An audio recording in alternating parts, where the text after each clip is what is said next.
Oke, assalamualaikum, selamat pagi teman-teman yang belajar Captiva. Ini engine mau naik ke atas bodi. Habis itu sebelum naik kita jelaskan beberapa komponen listrik yang ada di engine dan transmisi. Dari sisi sini dulu, dari sisi sini berarti sisi yang menghadap ke bodi ya. Iya. Di sisi sini ada ini, ada di bodi transmisi, ini namanya OSS, Output Speed Sensor. Ini adalah sensor. Ya. Terus di engine block di bawahnya turbo ini, ya. Ini soketnya ini adalah CKP, Crank Position Sensor atau sensor crankshaft. Itu sensor. Terus ini ya, ini adalah aktuator turbo yang gunanya untuk menggerakkan VGT turbo. Aktuator turbo itu di sini ada modulnya juga. Di dalamnya ada motor aktuator dan position sensor. Ya. Terus di sini ada di bawah ini, di bawahnya filter oli ini. Nah, di sini nanti tuh ada pressure switch.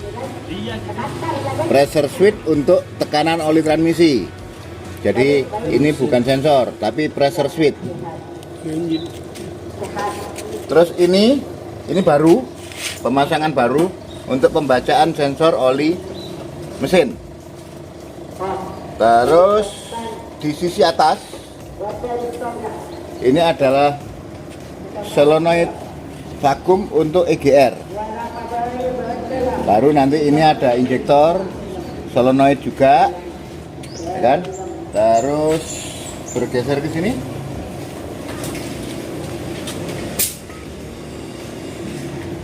Ini ada sensor ECT, engine coolant temperature sensor, ya. Terus ini ada sensor FRP, fuel pressure sensor, ini sensor juga.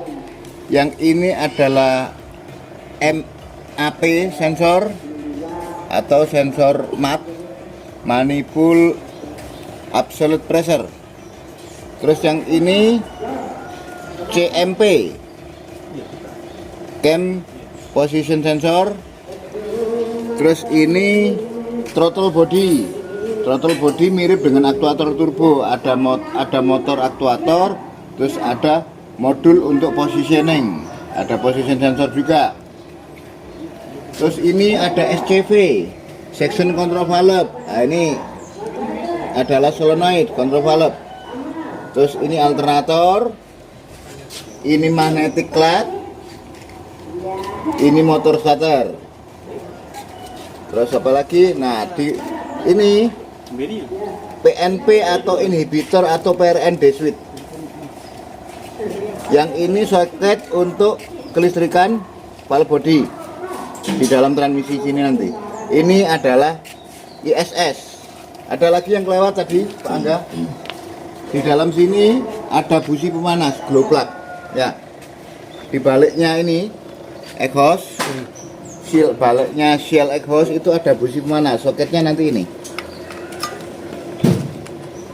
Ya, itu beberapa komponen listrik yang ada di dalam yang nempel di engine dan transmisi, dan harus bisa membedakan mana switch, mana sensor, mana aktuator ataupun solenoid ataupun motor.